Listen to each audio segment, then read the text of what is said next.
Bismillahirrahmanirrahim. Assalamualaikum warahmatullahi wabarakatuh.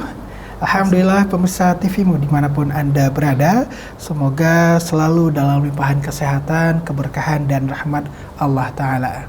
Alhamdulillah kembali hadir bersama saya Ihsan Marsyad dalam Teras UHAMKA. Seperti biasa kita menghadirkan diskusi seputar ikhtiar-ikhtiar yang dihadirkan oleh Sivitas Akademika UHAMKA berkaitan dengan implementasi cita-cita persyarikatan dalam mencerdaskan dan mencerahkan kehidupan bangsa. Dan pada kesempatan kali ini kita akan mengupas salah satu tema yang sangat menarik untuk berbicara tentang pola konsumsi pangan berkelanjutan dalam menjawab tantangan perubahan iklim.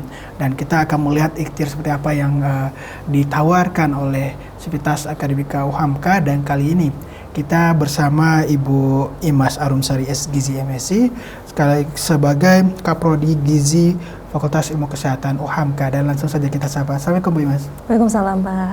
Apa kabar Bu Imas? Alhamdulillah baik. Alhamdulillah ya. Baik Bu Imas, kita bicara tentang gizi, tentang pangan tentunya, apalagi menghadapi realitas perubahan iklim.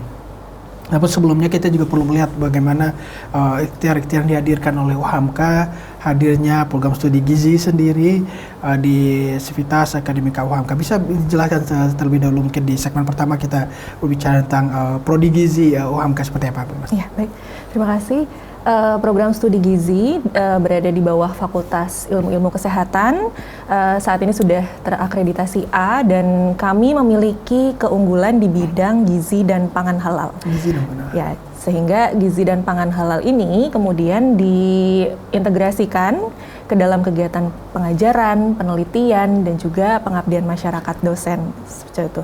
Kemudian dalam praktiknya, karena kami melihat dari hasil penelusuran dari tren pekerjaan alumni di lapangan, kemudian hasil dari evaluasi kurikulum, kami memandang bahwa kita sebagai umat Islam tentunya perlu memandang pangan halal sebagai salah satu kewajiban, tidak hanya sebagai komoditi marketing saja. Jadi kami menganggap itu penting untuk diintegrasikan di dalam ilmu gizi. Selain ilmu gizi tentunya secara mendasar memiliki 3 bidang utama. Ada yang disebut dengan gizi klinis, ada yang disebut gizi komunitas, dan juga food service atau manajemen pelayanan makanan.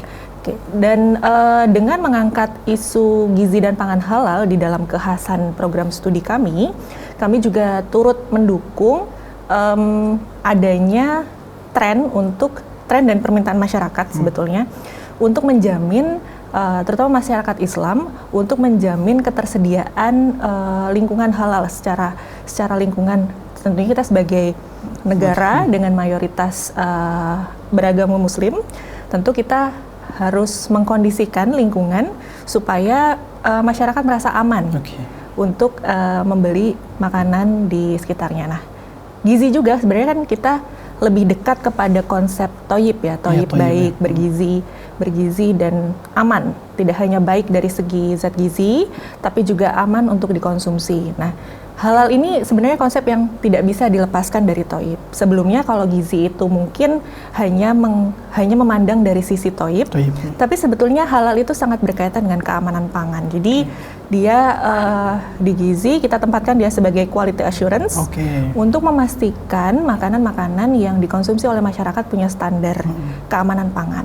Baik. Gitu. Itu yang dihadirkan oleh prodi gizi khususnya tadi concern terkait gizi dan juga pangan halal. Nah, kalau kita sedikit melihat prodi dari bidang prodi gizi sendiri, untuk ikhtiar peningkatan sumber daya manusianya, baik itu dosen, tenaga pendidik maupun mahasiswa seperti apa? Karena ini juga tadi sudah akreditasi A dan tentu banyak ikhtiar yang dihadirkan oleh prodi gizi. Silakan. Iya, betul sekali. Jadi dalam meningkatkan kualitas SDM baik dosen dan mahasiswa, kita tentu harus terbuka terhadap segala jenis pengembangan sumber daya manusia di institusi. Jadi kalau untuk dosen, kami memiliki beberapa dosen yang beliau juga merupakan auditor halal. Jadi selain berperan sebagai praktisi dan sudah berpengalaman di bidang auditor halal, kami juga memiliki dosen yang kami berikan pelatihan untuk mendampingi UKM dalam memperoleh sertifikasi halal. Jadi itu kalau dari segi dosen.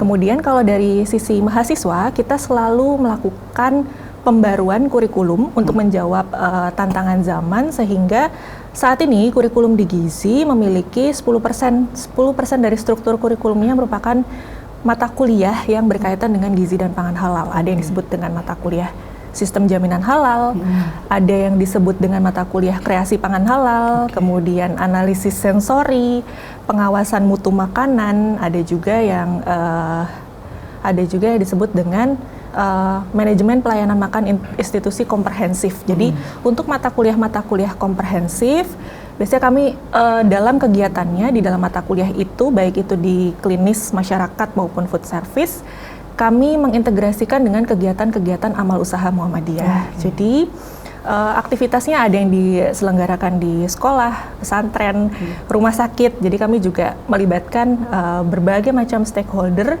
baik itu yang berada dalam lingkup amal usaha Muhammadiyah maupun mitra-mitra kami di pemerintahan, seperti misalnya ada Badan Pangan Nasional dan juga, iya betul, dan juga LPPOM MUI. Gitu. Oke, terlibat di sana di aktivitas. Kalau untuk di lingkungan tadi amal usaha itu seperti apa aktivitas-aktivitas yang dihadirkan? Iya, sebenarnya banyak sekali aktivitas kita yang melibatkan amal usaha Muhammadiyah. Bisa karena mata kuliah kita kan dominan ada banyak porsi praktiknya ya. Jadi ada praktik yang dilakukan di rumah sakit dalam lingkup klinis dan food service, itu kita melibatkan rumah sakit Muhammadiyah yang sudah selama ini kita bekerja sama. Itu rumah sakit Muhammadiyah yang ada di Jakarta dan ada yang di Bandung ya.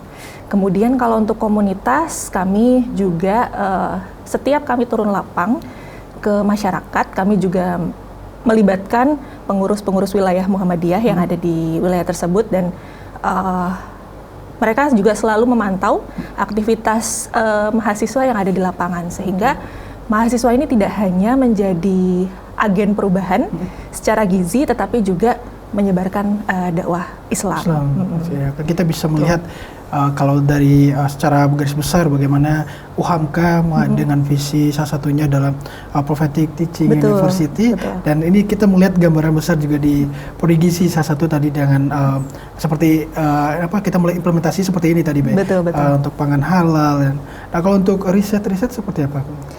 Riset kami memiliki roadmap penelitian dan pengabdian. Jadi seluruh dosen kami memastikan bahwa setiap dosen itu melakukan penelitian sesuai dengan roadmap yang sudah dirancang oleh Prodi. Jadi untuk dosen yang memiliki minat penelitian pangan, mereka menjalankan penelitian pada lingkup pangan halal. Tidak hanya itu, tetapi juga yang punya minat penelitian klinis, misalnya kalau kita punya intervensi gizi misalnya untuk pasien hipertensi, diabetes, dan kami biasanya mengembangkan produk pangan di situ. Produk pangan itu juga kami pastikan dia memiliki kepastian di dalam status halalnya, baik dalam bahan maupun pengolahan. Itu mulai dari tadi ikuti roadmap tadi. Dari roadmap, betul. Nah, kaitan dengan tadi pangan halal dan juga tadi soal gizi, ini menjadi salah satu concern yang menjadi concern utama dari Prodi Gizi yang dihadirkan dalam baik itu dalam bentuk riset, pengabdian masyarakat. Betul. Dan kita akan melihat tentunya tantangan yang perlu dijawab bersama. Tadi juga bicara tentang konsumsi pangan dan juga melihat perubahan iklim saat ini. Dan termasuk kita akan mengulas kembali bicara tentang pangan halal. Ini sangat menarik karena ini juga menjadi salah satu concern utama dari Prodi Gizi dan UHAMKA pada umumnya. Kita akan ulas usai jeda berikut. Dan pemirsa tetap bersama kami dalam Teras UHAMKA. Kami akan kembali usai jeda berikut. Pemirsa, terima kasih Anda masih bersama kami dalam Teras UHAMKA dengan tema kita pola konsumsi pangan berkelanjutan dalam menjawab tantangan perubahan iklim. Bersama Ibu Imas Arumsari, Kaprodi Gizi, Fakultas Ilmu Kesehatan UHAMKA. Bu Imas, tadi kita melihat itu di segmen pertama apa sih Prodi Gizi dan apa saja ikhtiar yang dihadirkan. Saya cukup tertarik melihat tadi pangan halal menjadi salah satu concern yang dihadirkan oleh Prodi Gizi khususnya. Apalagi kalau kita melihat dalam konteks multinasional, tentunya isu halal tidak hanya menjadi konsumsi umat muslim, tapi jauh lebih itu masyarakat yang mayoritas non-Muslim juga punya concern dengan ini. Atau seperti apa yang dihadirkan oleh UHAMKA sendiri, karena melihat artinya kita melihat tantangan lebih besar dan juga peluang juga jauh lebih besar. Itu seperti apa? Ya betul sekali. Jadi memang pangan halal itu dia tidak hanya menjadi kepentingan umat Muslim saja, karena secara umum tadi seperti yang saya jelaskan, jadi pangan halal, konsep halal sendiri, halal dan thayyib itu adalah sebenarnya dia konsep umum quality assurance untuk keamanan pangan. Nah, untuk konsumsi makanan aman kan sebetulnya bukan hanya kebutuhan Muslim saja ya, gitu. Semua agama di dunia, semua orang pasti butuh makanan yang aman karena kaitannya dengan penyakit dan sebagainya, sehingga kami berpendapat bahwa konsumsi makanan halal karena dia mencakup seluruh elemen itu akan menjadi satu permintaan yang tinggi di masa depan. Nah, untuk bisa menjawab tantangan itu atau kesempatan itu sebetulnya kami di program studi gizi membekali mahasiswa dan juga dosen untuk selalu meningkatkan kapasitasnya di bidang isu pangan halal supaya nanti dia akan akhirnya ketemu dengan kebutuhan market yang sebenarnya pangan halal itu, dan kalau sekarang kalau kita ngomongin halal ya tidak hanya pangan, tetapi juga pariwisata halal, kosmetik dan obat gitu ya, dan itu menjadi satu minat pasar yang sangat tinggi. Jadi mahasiswa lulusan prodi gizi itu juga harus bisa inline dengan kondisi pasar begitu. Kita melihat bagaimana peluang dan juga tantangan tentu berbicara tentang pangan halal dan lebih luas tadi aja. Ada pariwisata halal dan banyak dengan kaitan dengan kehalalan. Nah, kalau bicara tadi kembali kita melihat produk-produk yang dihadirkan. Ini juga ada salah satu buku ya, bicara tentang gizi klinik komprehensif yang dihadirkan oleh prodi gizi. Iya, betul. Jadi kalau di prodi gizi ada mata kuliah komprehensif. Komprehensif itu adalah integrasi ilmu gizi dengan Islam. Jadi kalau seperti yang Bapak lihat, ini gizi klinik komprehensif ini adalah kajian integrasi antara ilmu gizi dan Islam. Ini disusun oleh dosen-dosen kami di prodi gizi bekerja sama dengan dosen-dosen di bidang al-Islam dan kemuhammadiyahan. Jadi ini menjadi keunikan di prodi gizi UHAMKA karena kami melihat Islam ini kan sudah dengan sangat baik mengatur seluruh aspek, seluruh aspek hidup manusia. Jadi kita coba tuliskan itu dalam buku sehingga buku ini bisa menjadi pegangan mahasiswa untuk kuliah di mata kuliah gizi klinik komprehensif. Begitu. Ini sangat menarik tadi kebicaraan tentang mengintegrasikan nilai-nilai keislaman, apalagi dengan Islam rahmatan lil alamin. Nah, ini konteks gizi. Itu bisa diulas sedikit, Bu Imas, bicara tentang konteks buku ini dan integrasi nilai-nilai keislaman itu. Ya, secara umum kalau di gizi klinik kita mengenal ada yang disebut dengan proses asuhan gizi terstandar atau kita menyingkatnya PAGT. Di dunia internasional disebut dengan nutritional care process. Biasanya dalam PAGT atau nutritional care process itu intervensi gizi yang dilakukan baik berupa misalnya kalau kita ketemu ada orang sakit misalnya diabetes mellitus gitu ya. Asuhan gizi yang diberikan kepada pasien diabetes mellitus itu pasti berbasis pada konsep yang disebut dengan PAGT tadi. Nah, kalau pada umumnya PAGT itu ada 5 step, ada assessment, diagnosis, monitoring, evaluasi gitu ya. Dan itu biasa kita lakukan dalam lingkup keilmuan gizi. Dan kita tentu harus ada bidang-bidang ilmu gizi yang mendukung di situ. Tapi buku ini membahas bahwa dalam konsep PAGT ternyata Islam sudah jauh lebih dulu mengatur itu, termasuk dengan bahwa di Islam kita diajarkan untuk memperhatikan apa yang kita makan dan tidak boleh makan secara berlebihan karena itu sangat erat kaitannya dengan konsep proses asuhan gizi terstandar. Gitu. Itu yang dihadirkan dalam buku ini dan betul. Tentu sesuai dengan apa yang Islam hadirkan tentu dalam konteks bagaimana manusia untuk mengkonsumsi makanan. Nah, kalau kita kembali melihat realitas kekinian tadi, apalagi kita bicara tentang pangan, konsumsi berkelanjutan dan juga perubahan iklim. Itu seperti apa Bu Imas melihat persoalan perubahan iklim dan juga tantangan dengan pola pangan kita sendiri? Jadi saat ini kan krisis iklim itu kan menjadi satu hal yang mau tidak mau harus kita hadapi ya. Karena bumi ini sepertinya sudah lelah menampung segitu banyak manusia hidup di dalamnya. Kemudian hari ini kita mengalami banyak sekali dampak dari perubahan iklim, mulai dari musim yang tidak menentu, terus pencairan es di kutub, dan panen-panen yang gagal untuk diambil oleh petani dan dibudidayakan dan tentu saja dikonsumsi. Tentu isu krisis iklim ini akhirnya tidak hanya menjadi tantangan di bidang iklim maritim saja, tetapi sangat erat kaitannya dengan ketahanan pangan sebetulnya. Ya, karena dengan adanya krisis iklim kita melihat bahwa akhirnya tidak tercukupi stok pangan untuk mencukupi seluruh kebutuhan manusia yang ada di bumi, karena tadi kaitannya dengan gagal panen dan sebagainya. Nah, berangkat dari hal tersebut, maka sekarang kita sebagai akademisi di bidang gizi dan pangan, krisis iklim ini akhirnya menjadi salah satu isu yang kemudian di-raise oleh banyak praktisi, karena kita memandang krisis iklim ini sangat berkaitan dengan masalah-masalah gizi. Ketika kita tidak bisa mengakses makanan yang halal, yang bergizi, yang bergizi dalam hal ini, tentu akan muncul akhirnya masalah-masalah gizi seperti kurang gizi atau obesitas, diabetes mellitus, dan penyakit-penyakit lain baik yang menular maupun tidak menular, yang akhirnya berdampak pada produktivitas. Gitu. Tidak hanya saling berkaitan semuanya. Betul.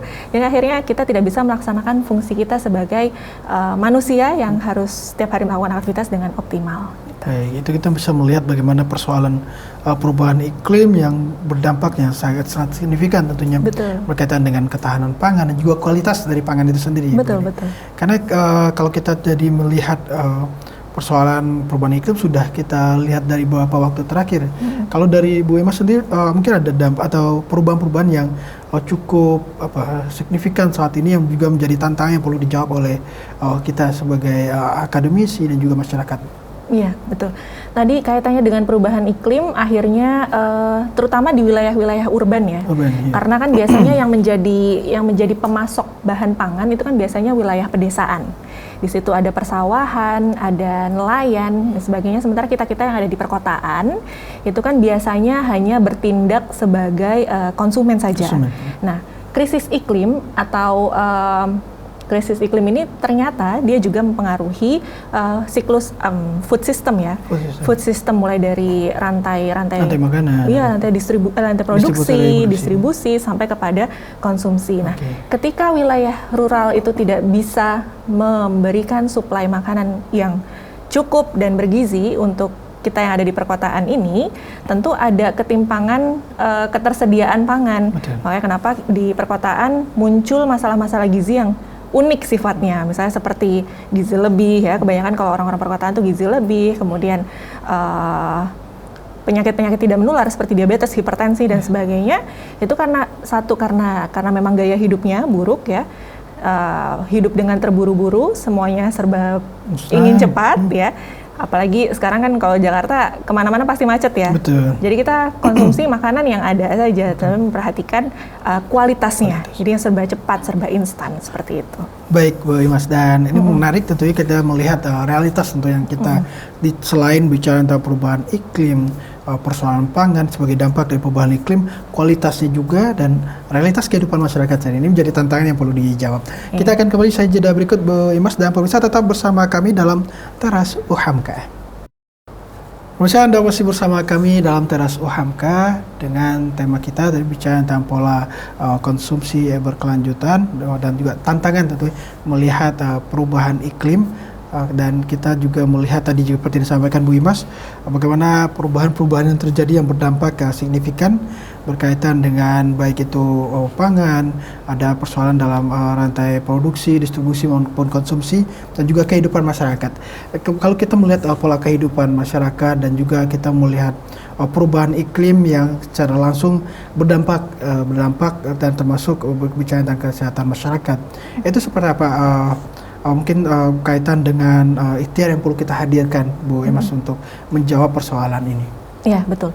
Jadi sebenarnya pemerintah itu punya rekomendasi pola konsumsi yang disebut dengan pedoman gizi seimbang. Jadi di dalam pedoman gizi seimbang kita rekomendasikan untuk mengkonsumsi makanan yang beragam. Beragam itu artinya ada sumber karbohidrat, sayur buah, protein hewani nabati, kemudian membatasi konsumsi gula, garam, dan lemak gitu kalau dari segi konsumsi. Nah, konsep pola pangan berkelanjutan sebenarnya sejalan dengan konsep gizi seimbang. Ya, karena kalau di konsep pangan berkelanjutan itu kan mengajarkan kita tidak hanya makan makanan dari sumber protein hewani saja, tetapi harus seimbang dengan protein nabati. Apa pertimbangannya? Jadi kalau kita konsumsi sumber protein hewani saja, protein hewani itu erat kaitannya dengan efisiensi proses distribusi. Misalnya, kalau kita makan daging, tentu untuk mendistribusikan daging kita membutuhkan konsep yang disebut dengan distribusi cold chain. Artinya membutuhkan lemari pendingin dan itu emisi gas rumah kacanya kan lebih tinggi ya. Makanya di dalam pola konsumsi makanan berkelanjutan kita diminta untuk menyeimbangkan konsumsi protein hewani dengan protein nabati dari kacang, biji-bijian. Nah, itu sebenarnya yang masyarakat Indonesia masih sangat kurang.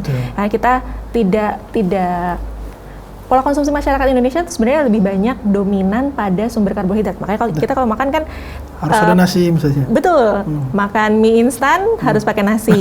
Nasi uduk pakai bihun dan kentang. Itu kan karbohidrat semua sebetulnya ya.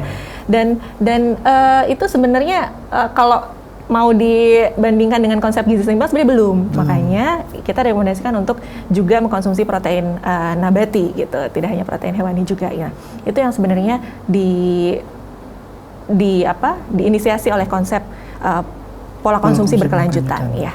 Baik, kalau untuk aktivitas di prodi gizi sendiri mungkin karena ini bicara tentang pola pangan berkelanjutan itu seperti apa yang dihadirkan? Iya, menarik ya, karena mahasiswa saat ini kan sebenarnya kalau generasi Z itu kan mereka karena mereka akses ke sosial media itu sangat lebih intens ya dibandingkan dengan kita yang di zaman dulu. Jadi mereka tuh lebih banyak terupdate dengan makanan-makanan yang banyak dikonsumsi oleh generasi muda gitu. Jadi dalam penelitiannya, misalnya skripsi gitu ya, mereka banyak mengembangkan produk-produk yang memanfaatkan sumber bahan pangan yang sebelumnya belum pernah terfikirkan.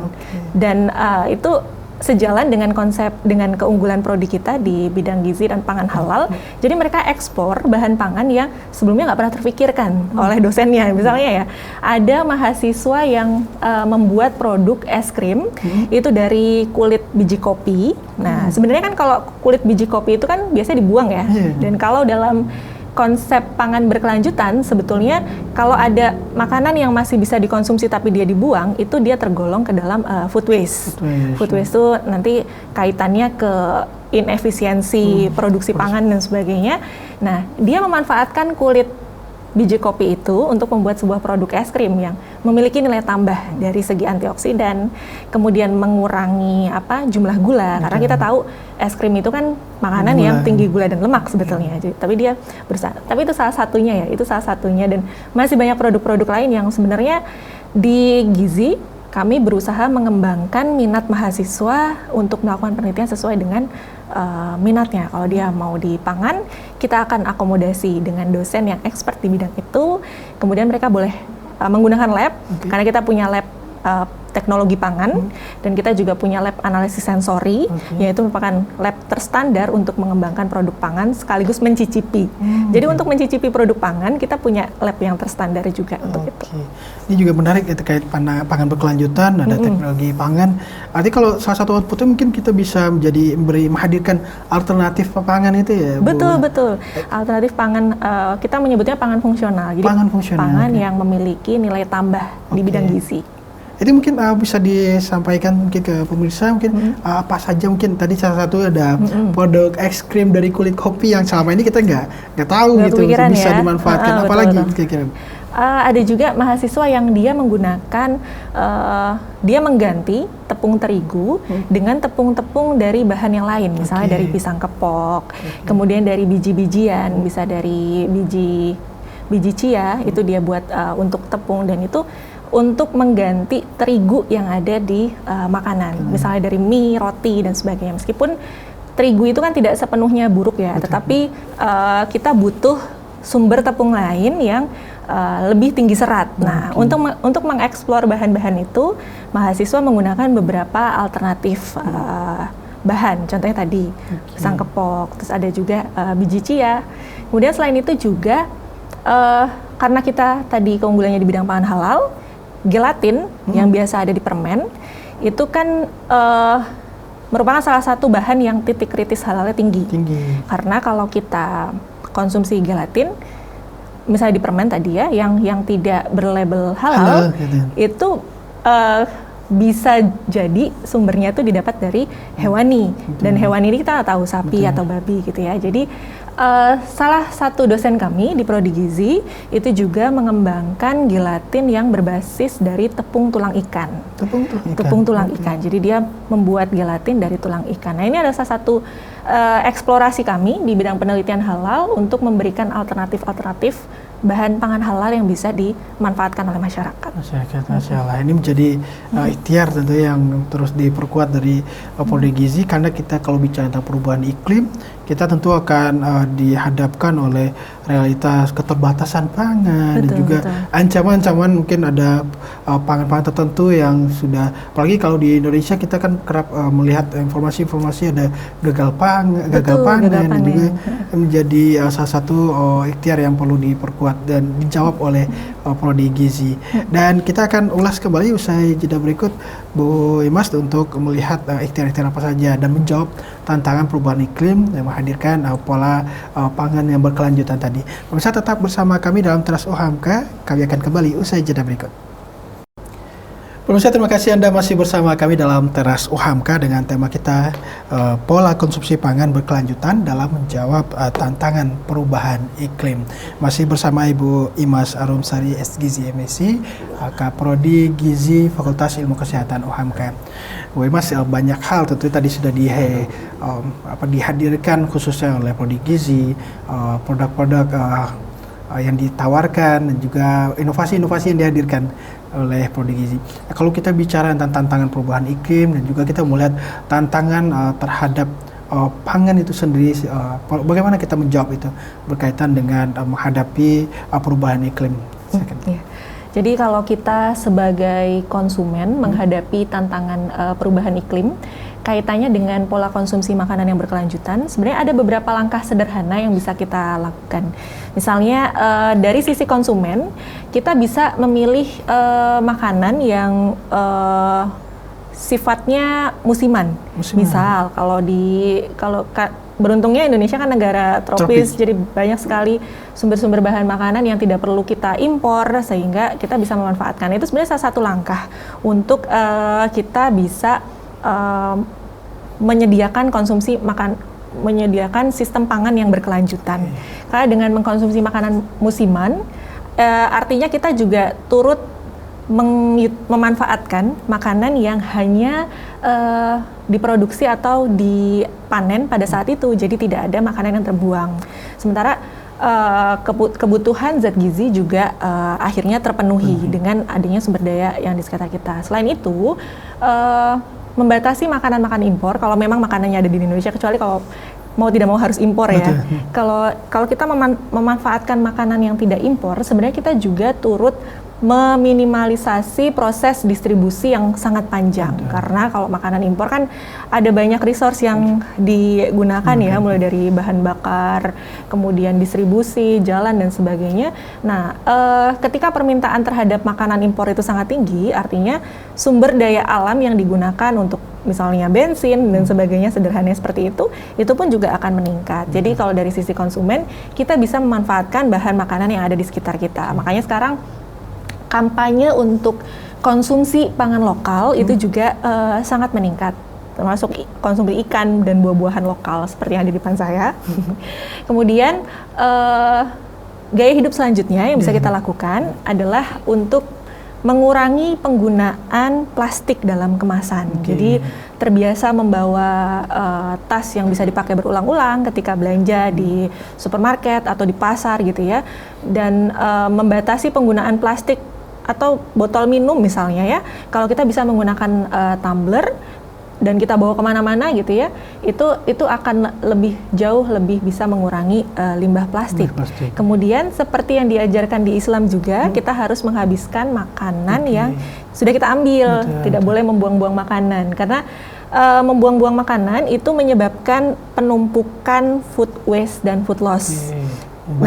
Iya betul. Food loss itu kehilangan makanan dalam proses produksi dan distribusi, sedangkan food waste itu kehilangan makanan ketika kita konsumsi, makanan disisakan padahal masih bisa dimakan. Nah, ada beberapa hal yang menjadi concern di dalam food waste, karena kalau makanan terlalu banyak yang dibuang dan tidak dikonsumsi, artinya ada banyak sumber daya yang sudah terbuang dan ada ketimpangan akses makanan sehat juga akhirnya untuk masyarakat, karena ada yang akhirnya tidak mendapatkan makanan itu, atau kalau makanan itu dibuang-buang akhirnya menjadi banyak yang langka, sulit didapatkan, kemudian harga beli juga harganya tinggi gitu. Nah, itu sebetulnya kalau dari sisi konsumen. Karena kita melihat juga selain ada nilai persoalan ekonomi juga, kalau akan berbanding lurus tentunya melihat ada persoalan perubahan iklim, ada keterbatasan pangan, kualitasnya, dan juga ada persoalan nilai ekonomi nanti juga berian dengan kelangkaan dan juga nilainya akan semakin tinggi. Tapi kalau tips-tips mungkin Bu Imas dari pola konsumsi masyarakat saat ini, apalagi tadi di awal kita juga menyinggung masyarakat kita kalau makan tanpa nasi itu kayak gak makan gitu. Itu kan menjadi persoalan, terlebih kita dihadapkan oleh realitas tantangan perubahan iklim dan juga persoalan pangan ini. Iya, betul. Jadi sebenarnya rekomendasi pedoman gizi seimbang yang sudah direkomendasikan oleh Kementerian Kesehatan itu sudah menjadi salah satu acuan yang saat ini sangat ideal sebetulnya. Tinggal bagaimana kita membiasakan untuk konsumsi. Misalnya tadi kalau dominan nasi di piring kita sebenarnya bisa mengimplementasikan konsep gizi seimbang secara sederhana. Ada yang disebut dengan isi piringku. Isi piringku itu mengajarkan dalam satu piring jumlah sayur itu harus sama dengan jumlah nasi. Jadi misalnya kalau kita makan nasi sama sayur bayamnya jangan diambil kuahnya saja, tapi sama ampasnya juga, dan jumlahnya harus sama dengan nasinya gitu. Selain itu di piring juga selain ada nasi, sayur, kemudian buah gitu sebagai selingan, jangan lupakan protein hewani dan protein nabati. Karena tadi konsumsi protein hewani dan nabati di Indonesia sesungguhnya masih sangat kurang, sehingga itu harus ditingkatkan. Itu dari segi konsumsi. Kemudian jangan lupa juga di pedoman gizi seimbang kita juga merekomendasikan untuk selalu memantau berat badan, karena masalah gizi perkotaan itu biasanya kaitannya dengan obesitas. Jadi memantau berat badan juga menjadi hal yang sangat penting.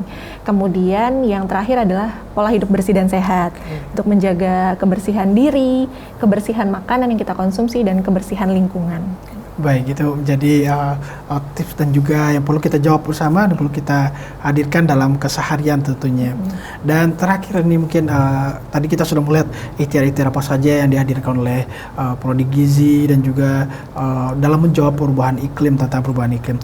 Mungkin ada himbauan untuk warga persyarikatan, pemirsa dan juga masyarakat secara luas untuk bareng UHAMKA, untuk bersama-sama kita ikut berkontribusi melalui UHAMKA dan juga ikut hadir bersama-sama di Prodi Gizi tentunya menjadi mahasiswa untuk ikut bersama-sama menjawab persoalan-persoalan pangan dan juga tantangan perubahan iklim. Silakan Bu Imas. Iya, terima kasih. Jadi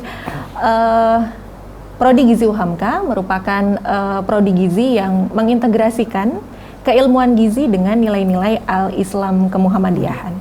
Sesuai dengan visi universitas sebagai prophetic teaching university, kami memiliki kekhasan program studi di bidang gizi dan pangan halal, sehingga dalam aktivitas-aktivitas di dalamnya mahasiswa tidak hanya dibekali dengan kompetensi gizi yang mumpuni, tetapi juga keahlian tambahan dalam bidang integrasi al-Islam dan kemuhammadiyahan, khususnya di bidang pangan halal. Jadi dengan akreditasi A yang saat ini sudah kita miliki, kami optimis untuk menjadi prodi gizi yang senantiasa berkembang, mampu menjawab tantangan zaman dan juga kebutuhan pasar di bidang gizi dan pangan halal, serta membantu untuk terus meningkatkan kemampuan untuk mengatasi krisis iklim dan krisis pangan global. Baik, terima kasih Bu Imas. Tentu itu pada para pemirsa, mari bergabung tentunya bersama kami di OHAMKA khususnya Prodi Gizi, dan kita melihat bagaimana ikhtiar-ikhtiar yang perlu dihadirkan dalam menjawab persoalan pangan dan juga tantangan dalam perubahan iklim. Terima kasih Bu Imas atas waktu dan juga apa yang disampaikan, tentu menambah wawasan kita bicara tentang persoalan pangan halal dan juga realitas perubahan iklim yang kian mengancam kehidupan kita, dan itu menjadi catatan dalam diskusi kita dalam teras OHAMKA kali ini. Saya Samarsya dan juga Bu Imas dan segenap kru yang bertugas mengucapkan terima kasih. Terus saksikan teras OHAMKA dengan tema-tema menarik lainnya, menghadirkan ikhtiar-ikhtiar OHAMKA dalam menjawab tantangan zaman dan juga menghadirkan ikhtiar mencerdaskan dan mencerahkan masyarakat. Billahi fisabilillah fastabiqul khairat nasrullah wa fatun qarib. Wassalamualaikum warahmatullahi wabarakatuh.